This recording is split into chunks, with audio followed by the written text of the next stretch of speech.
Hola, ¿qué tal? Buenas tardes, ¿cómo están?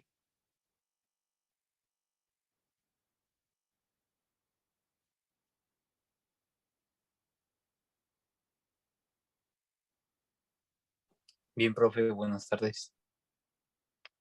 Gracias, Jesús, qué bueno. Pues bueno, vamos a hacer un pequeño, nada más repaso de lo que habíamos visto la clase anterior y ahorita ya le damos continuidad a esta. La clase pasada empezamos a ver eslabones, eh, bueno, eslabonamientos, eslabones y juntas dentro de eslabones. Únicamente vimos cómo se clasificaban dependiendo del número de nodos que tenían. Y de juntas habíamos visto que hay diferentes formas de clasificarlos, por el tipo de contacto, grados de libertad, el orden de la junta y por el tipo de cierre. Ahorita vamos a ver a qué se refiere cada uno de esas. Ahora, también estuvimos viendo de qué manera a través del movimiento que permite una junta es como también se le va a clasificar. Habíamos visto el de revoluta, prismático, helicoidal, cilíndrica, esférica y plana. Posteriormente vimos la movilidad de un objeto. Solo quiero que alguien de ustedes, ya sea por escrito o en audio, me diga si dentro de esto de movilidad vimos los tipos de movimiento de rotación, traslación y movimiento complejo. ¿Alguien me podría decir, porfa?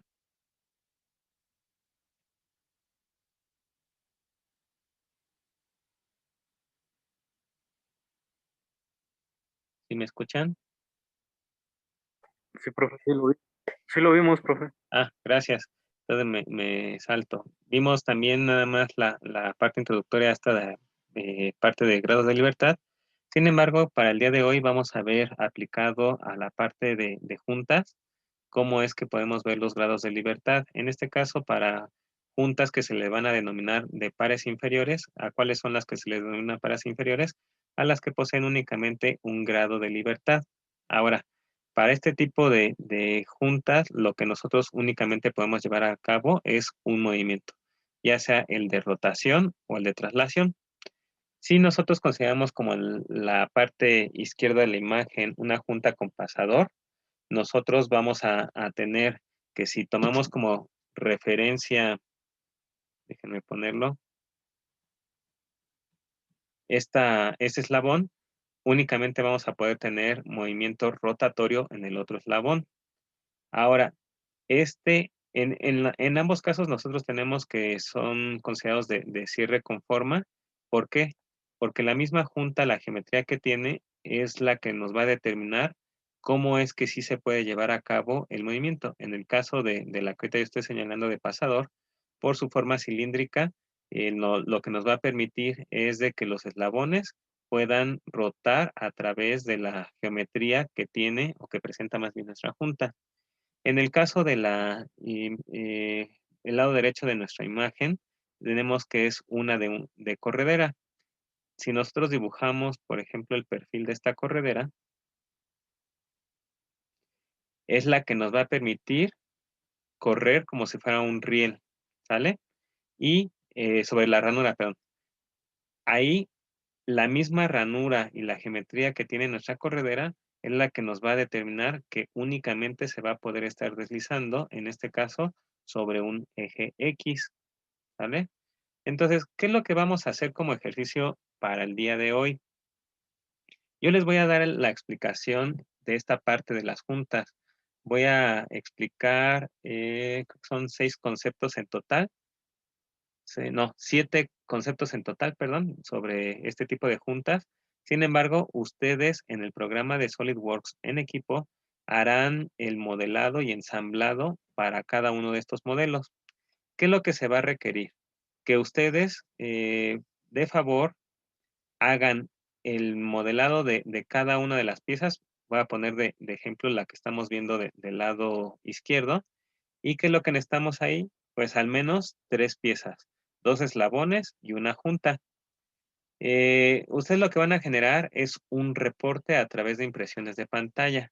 Si se fijan aquí, no hay ninguna medida. Es decir, no estoy hablando si miden, por ejemplo, 8 centímetros de largo, ni 3 pulgadas de largo esta otra. No, no estoy dando ni una sola medida.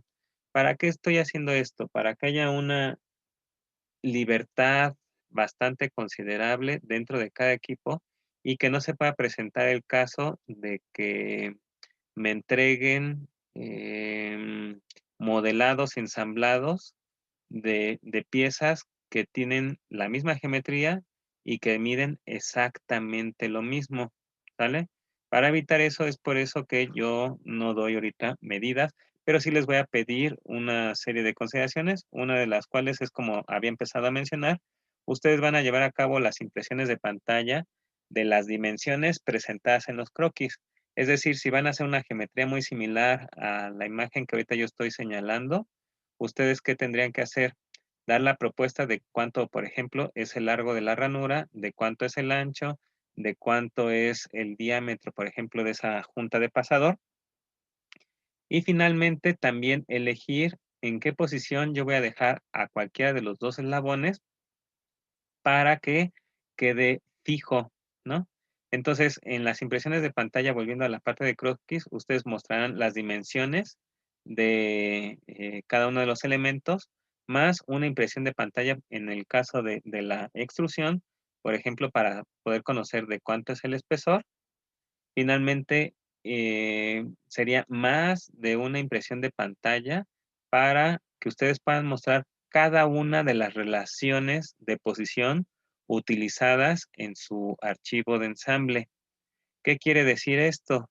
Que yo, por ejemplo, podría decir, bueno, pues necesito hacer concéntrico, pero yo necesitaría saber de qué pieza con qué pieza. Entonces, para cada relación de posición, ustedes me tendrán que ir haciendo la impresión de pantalla de en cuáles son los elementos que finalmente se están vinculando a través de la relación de posición en el ejemplo que estoy dando de concentricidad. Sin embargo, se van a dar cuenta que se van a requerir varias relaciones de posición, por lo tanto, cuántas impresiones de pantalla, tantas relaciones de posición ustedes presenten. Finalmente, tendrá que haber impresiones de pantalla en donde ustedes estén mostrando que, por ejemplo, si ustedes dejan al del lado izquierdo como referencia, cómo el eslabón del lado derecho pudiera estar rotando, ¿sale? Entonces ya con eso ustedes harían, bueno, pues a lo mejor tomo una impresión de pantalla cuando el eslabón está a lo mejor en esta posición o cuando el eslabón está también en esta posición o por acá, ¿sale? Entonces, esas impresiones de pantalla lo que me dejarían ver a mí es que realmente hicieron muy bien la restricción con sus relaciones de posición. ¿Para qué? Déjenme borrar estos últimos trazos.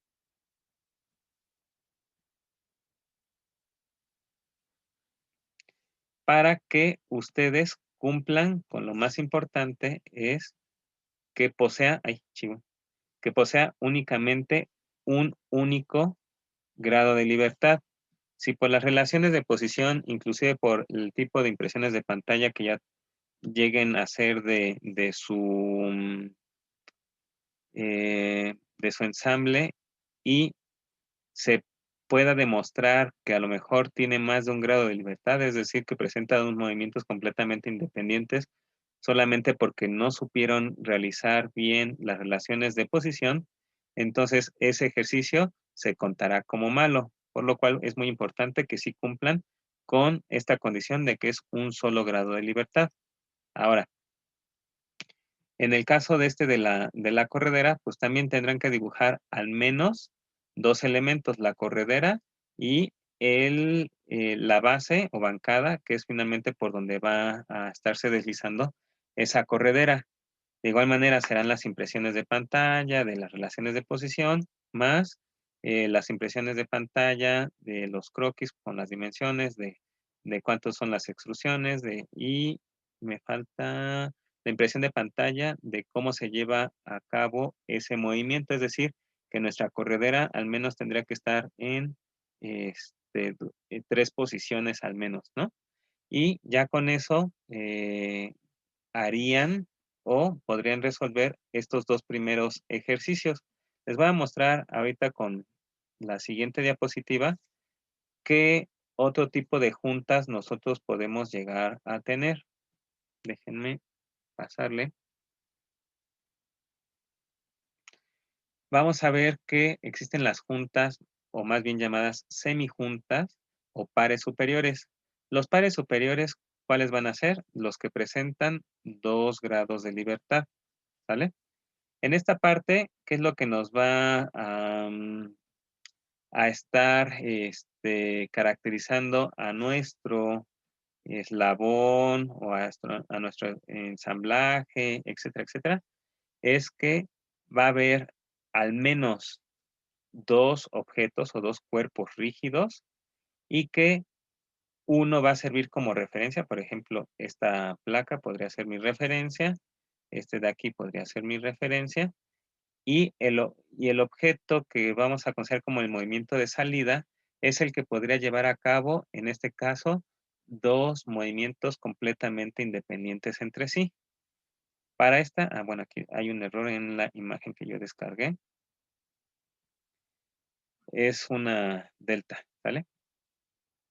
Para estas 2 piezas, empezando a analizar el análisis por el que se encuentra en la parte izquierda de la imagen, ¿qué es lo que vamos a tener? Una placa de referencia o plano, y posteriormente, imagínense que ustedes tienen una pluma o un lápiz, el cual podría deslizarse, pero aparte también podría estar rotando. Nada más, ojo, que el deslizamiento y la rotación estén contenidas en un plano. Es decir, por ejemplo, que ese objeto que ahorita yo estoy este, enmarcando pertenezca sus movimientos a un único plano.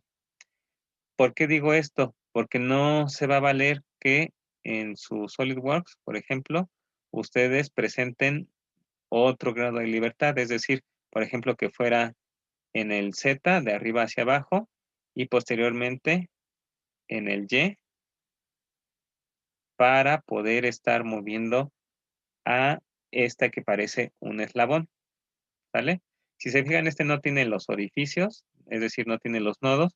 Sin embargo, nosotros vamos a poder moverlo como si fuera una palanca de un joystick para poder llevar a cabo únicamente 2 movimientos. Y ahora, algo que va a cambiar en este eslabón con respecto a los anteriores es que que tiene un denominado cierre de fuerza. ¿Qué quiere decir eso? Que nosotros no vamos a tener tan delimitado el movimiento de nuestro objeto. ¿Por qué? Porque vamos a depender de que nosotros lo vamos a mover y finalmente de la cantidad de fricción que, que puede generar para ya sea rodar, bueno, girar, rotar, perdón, o que en dado caso se pueda llevar a cabo un deslizamiento, así como movimientos independientes uno del otro. Ahora, en la imagen del lado derecho, nosotros podemos ver algo muy similar a lo que vimos en la anterior de la corredera. Sin embargo, aparte de que este va a poder deslizar, el eslabón puede rotar, ¿sale?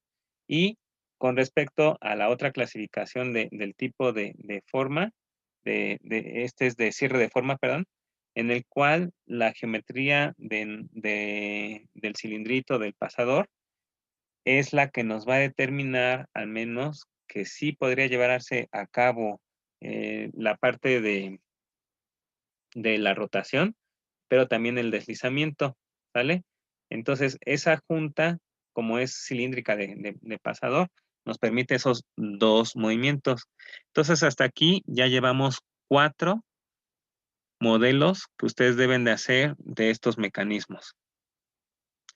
Por cierto, déjenme empezar a borrar unas cosillas aquí, porque lo que no les dije es de que también si es necesario, ustedes le puedan tomar fotografía.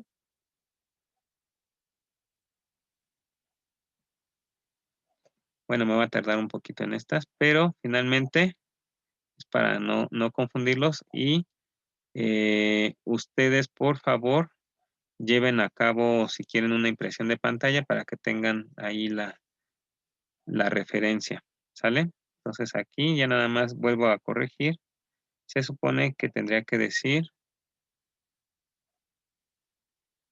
ay, Chihuahua, no me quedó bien el triangulito,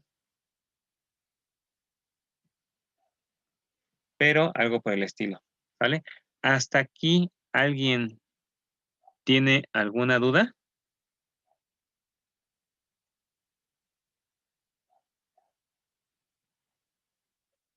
¿Todo bien, Manuel Isaac?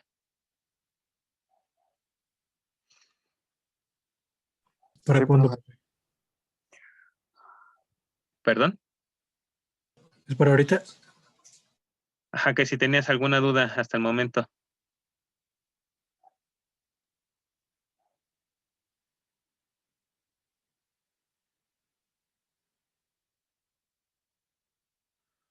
Bueno, no te escuché tu respuesta. ¿Alguien más tiene alguna duda? Tanto de la explicación o de lo que ustedes van a tener que llevar a cabo en el programa de Solid por equipos, ¿no? Bueno, siguiente. En esta diapositiva únicamente voy a poner las iniciales aquí de SolidWorks y le voy a poner un tachecito a esta. Solamente la imagen del lado derecho es lo que ustedes tendrán que modelar en el programa de Solid. Ahora, ¿cómo se puede obtener o conocer el orden de una junta? Pues nosotros vamos a depender de cuántos eslabones unidos por una misma junta tenemos. En el caso de la imagen del lado izquierdo, tenemos que son 2 eslabones. Ahí, ¿qué es lo que vamos a tener que hacer? Pues bueno, para empezar nosotros tendremos que tener una de referencia. Sin embargo, hay una formulita como para poder obtener de cuál es el orden o de cuál es el número de grados de libertad. En este caso, si nosotros lo metemos en la fórmula para del número de eslabones -1, que sería un eslabón aquí, otro eslabón acá, tendríamos que son 2 eslabones -1 igual, en este caso sería a un grado de libertad o que tendríamos en dado caso una junta de primer orden. Sin embargo, en el caso del lado derecho, nosotros tenemos que son 3 eslabones. Entonces lo metemos a la fórmula 3 menos 1 y nos da que son 2, es decir, segundo orden, o al menos debería de haber 2 grados de libertad, ¿sale? Entonces es así como nosotros vamos a llevar a cabo esta parte del orden de la junta, ¿sale? Hasta aquí, ¿alguna duda, José María Ordóñez?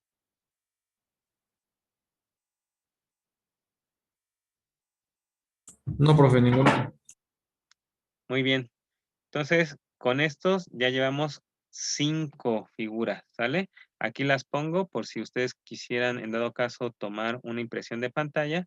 Son esos 5 mecanismos. La parte que deben de cumplir, aparte de todas las impresiones de pantalla, es el que el resultado final en su ensamblaje, en las 2 de hasta arriba, únicamente se tenga un único grado de libertad. En las 2 de en medio, eh, que tenga 2 grados de libertad y en la que está hasta abajo, de igual manera, tenga 2 grados de libertad. Entonces, ¿le puedo pasar a esta diapositiva?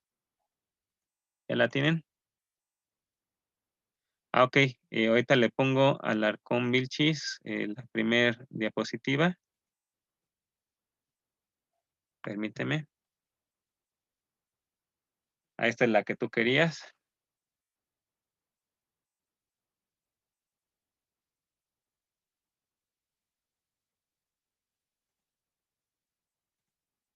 Ok, bueno. Entonces, nada más aquí vamos a quitar estas de acá.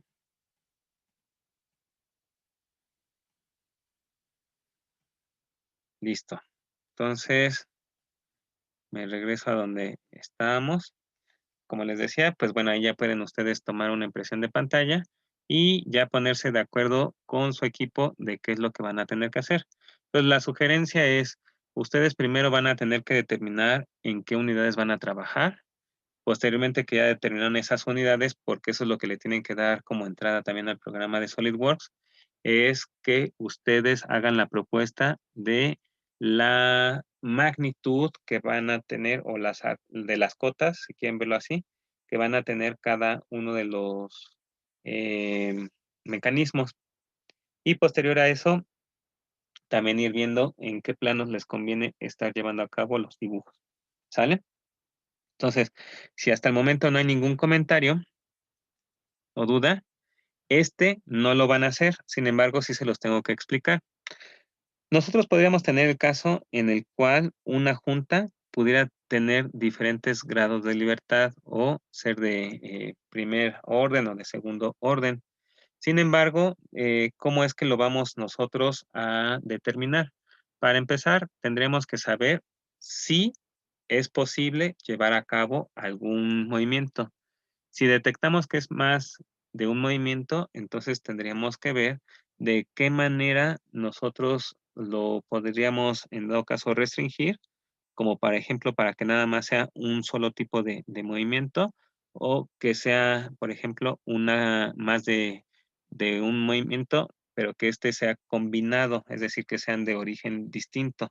Entonces, aquí tenemos el caso, imagínense que la parte de abajo es un plano y que finalmente nosotros vamos a tener un disquito justo encima de ese plano. Ese disco nosotros lo podríamos hacer rodar y entonces ahí ya tendríamos un grado de libertad de rotación pura. Sin embargo, en lugar de que se esté rotando, a lo mejor podría tener un deslizamiento. Y ese deslizamiento lo podríamos hacer en dado caso sobre un eje. Y por último, el que nosotros empecemos a combinar ambos movimientos, es decir, tanto que ruede como que se deslice. Aquí es donde ya vamos a utilizar en esta clase, junto conmigo, van a hacer uso del programa de SolidWorks. ¿Qué es lo que vamos a hacer? Vamos a aprender cómo se denominan a los eslabones dependiendo del movimiento que ese eslabón esté realizando. Para lo cual, nosotros aquí tenemos unos nombres del lado izquierdo que dice bancada, manivela, biela, balancín, collarín y corredera. Vamos a ver que inclusive después vamos a tener algunas combinaciones, pero estos son los más básicos de los tipos de eslabones. No por ser básico, la geometría de estos tendría que ser también tan simple, ¿no? Pero es como una de las formas en las cuales ahorita con el programa de Solid, nosotros le vamos a poder poner nombrecitos aquí mismo en la presentación, como para saber, en dado caso, cuál de todos estos es la manivela, cuál de todos es el balancín, si en dado caso de que exista la biela, cuál de estas va a ser, si en alguno de estos tenemos el collarín o o simplemente tenemos por ahí, hay una corredera, etcétera, etcétera. Entonces vámonos a pasar al programa de Solid. Yo en el pase de lista les había dicho que de favor ustedes fueran encendiendo el programa de Solid. Déjenme intercambiar pantallas.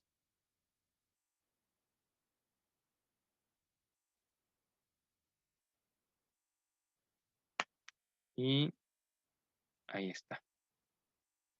Entonces vamos a empezar por el más sencillito de todos. Déjenme ocultar este. Sí, es este de acá. ¿Qué es lo que vamos a hacer? Ahorita yo lo tengo dibujado, sin embargo, del lado derecho de esa figura voy a llevar a cabo nuevamente el trazado para que ustedes me puedan ir siguiendo y sepan qué características o restricciones nosotros deberíamos de cumplir para que sí nos quede bien este ejercicio. Entonces, lo primerito es de que ustedes elijan cualquiera de los planos principales, es decir, el de planta, alzado o vista lateral. Ahora, ¿cuál sería el siguiente paso? El que nosotros empecemos a hacer ahora sí el trazado. Entonces voy a irme, en este caso, yo a mi herramienta de croquis y voy a seleccionar el comando de línea o herramienta de línea. ¿Qué es lo que tendría que hacer? Si se fijan, yo tengo mis flechitas rojas, las cuales me están indicando que ahí es donde se ubica el origen de todo mi sistema. Y ese lo voy a retomar para que me sirva únicamente como una referencia. Ahora, como les dije, yo lo voy a hacer a un lado, sin embargo, ahí tengo mis flechitas de origen, ¿sale? Entonces, yo voy a hacer el trazado y lo único que me tengo que fijar es de que la parte inferior de mi puntero del mouse se prenden unos recuadros. Uno de ellos dice que es vertical, lo vemos por el tipo de línea y cómo está el acomodo. Y el otro eh, me está indicando que a esa altura justo podría tener una coincidencia de manera horizontal con parte de lo que yo ya tengo dibujado previamente, ¿sale? Entonces, como no lo voy a hacer exactamente igualito, ¿qué vamos a hacer? Ya nada más dar un segundo clic donde se vea la, la longitud, es decir, el otro extremo de la línea. Y ya de ahí voy a empezar a dibujar, ay, perdón, lo convertí en arco. Voy a empezar a dibujar, en dado caso, las líneas que van a conformar o me van a cerrar mi mecanismo de 4 barras. Entonces, doy clic, hago esta línea ligeramente más larga y posteriormente cierro en el extremo inferior de mi línea. Ya que está eso, lo vamos a acotar. Ah, se me había olvidado. Las dimensiones que yo estoy utilizando para este ejercicio ahorita son en pulgadas, ¿sale? Ahora, nos vamos al comando de cota inteligente y en cota inteligente lo que vamos a hacer es ir dando las medidas que yo les estoy presentando, en este caso, a través de pulgadas. ¿Qué es lo que tendría yo que hacer si es que mi croquis yo lo quisiera que todas las líneas estuvieran en color negro, es decir, que esté completamente definido? Pues para empezar, ahí lo único que podemos ver es de que una única de las líneas es la que está ahorita de color negro. Si todas las demás también estuvieran así, entonces, como les digo, tendríamos una figura completamente definida. Entonces vamos a analizar ese mecanismo y finalmente, ¿qué es lo que vamos a ver? Que después de meterle los valores de que la vertical sea de 12, la línea más larga sea de 14, la más corta de 1.5 y la más y la mediana, por así decirlo, o la tercera más bien, sería de 4 pulgadas. Si yo ahorita me intercambio, nada más déjenme ver, con mi diapositiva, entonces tendría que ver cuál de todos estos es la bancada. Ahora, como característica, la bancada es el eslabón que no va a presentar ningún movimiento, es decir, que va a estar siempre fijo o estático, ¿vale? Entonces, aquí únicamente por las restricciones del croquis, me puedo dar cuenta de cuál de esas va a ser mi bancada. ¿Por qué? Una, tiene en un extremo coincidencia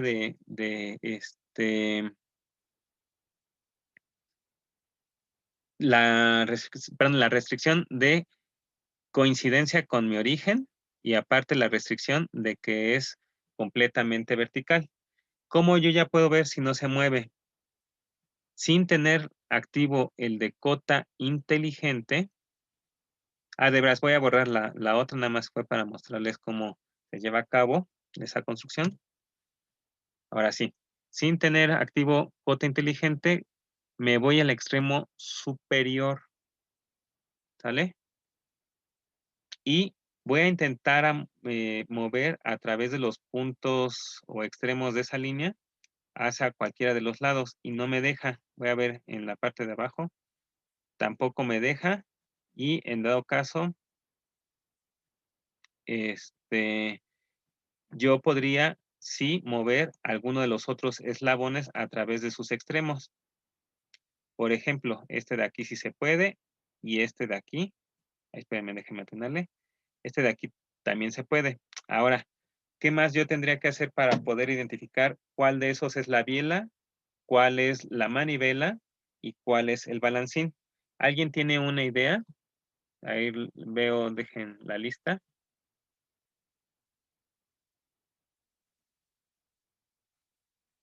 ¿Cómo podemos saber cuál de estos es la biela, el balancín y la manivela?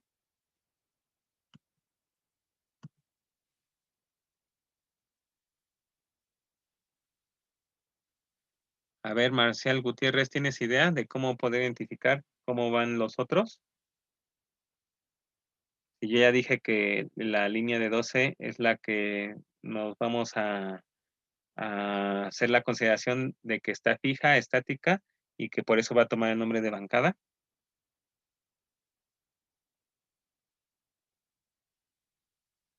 ¿No está? Bueno, Manuel Isaac.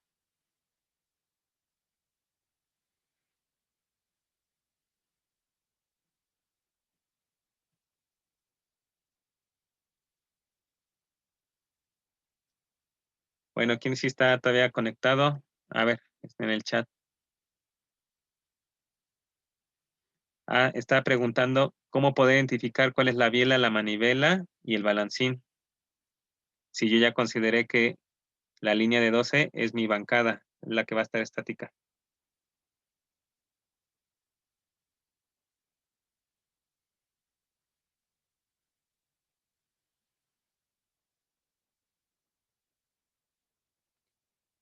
Bueno, nada más no sé si ya me estás escribiendo por el chat, Manuel, o si no lo sabes, pon que no le sabes para...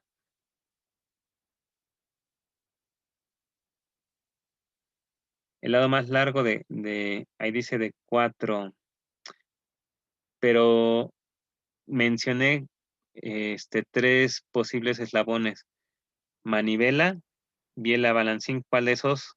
Tú dices que el más largo es de 4, el más largo es de 14, pero ¿cuál sería el de 4, cuál sería el 14 y cuál sería el 1, 5?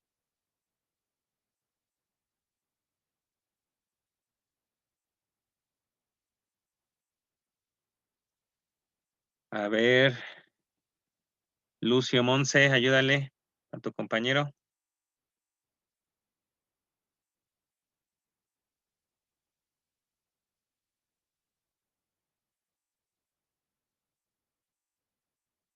Tampoco está. Mauricio Zarco. Aquí estoy, profe. Dice que manivela puede ser el de 14. Ok. Vamos a ver entonces cuáles podrían ser las diferencias. ¿Vale? Tendría que verificar ese movimiento que tiene. Si yo empiezo a mover el extremo de la línea que no está fijada a la bancada, me doy cuenta que sí puede dar la vuelta completita, es decir, los 360 grados.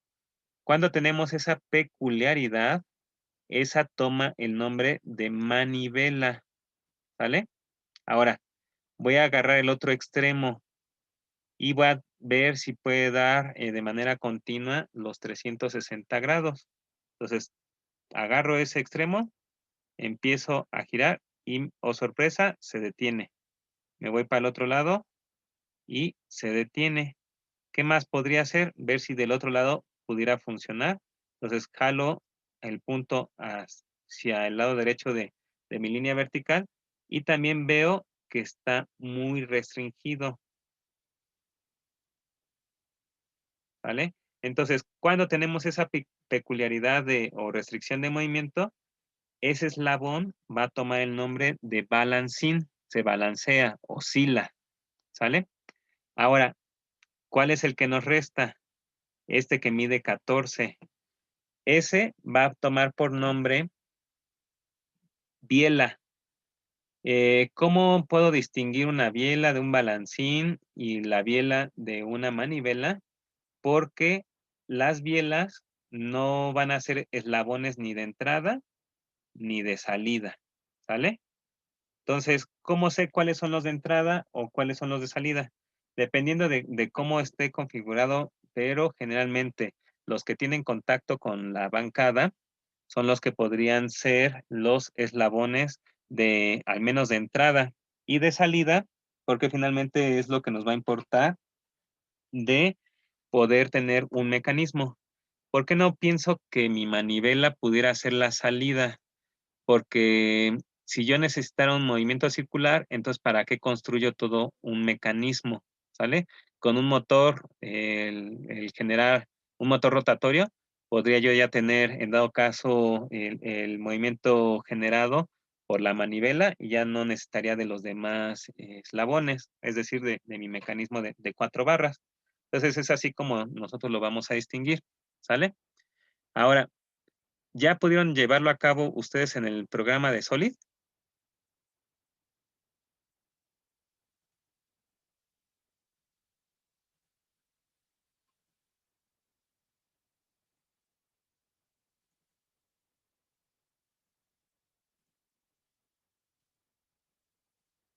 Espérenme tantitito.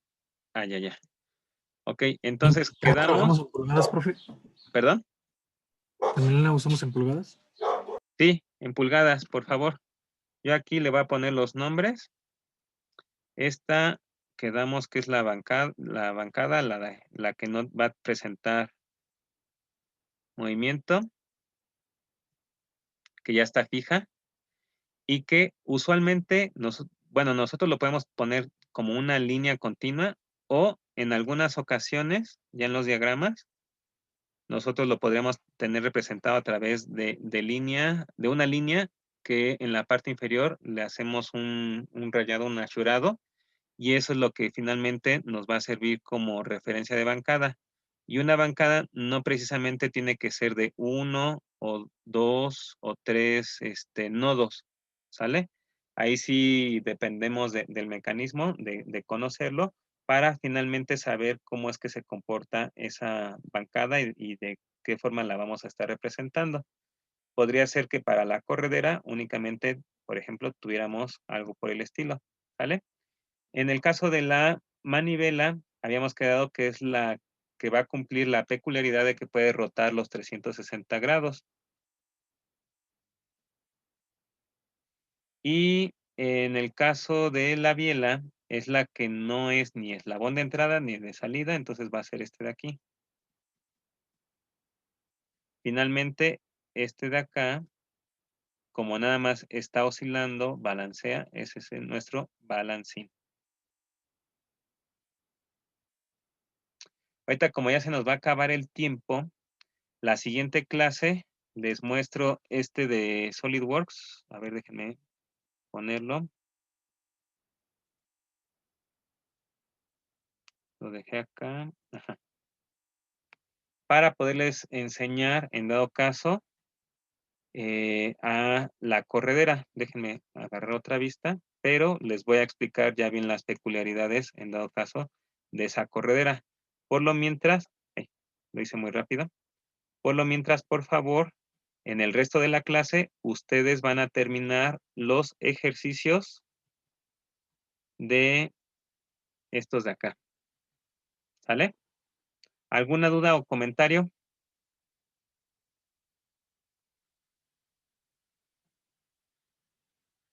Entonces, para la siguiente sesión, lo retomamos para conocer cómo es el comportamiento del collarín y cómo es el comportamiento de la corredera. ¿Estamos de acuerdo? Disculpe, profe, yo no tenía buena, no tenía buena señal. ¿Sí me puede explicar qué es lo que tenemos que hacer de tarea? Se nos va a acabar el tiempo. Ahorita subo el video. Tienen que llevar a cabo estos 5 ¿Los tres? mecanismos en A SolidWorks los 5. y que lo van a hacer en equipo y tienen que tener estos grados de libertad.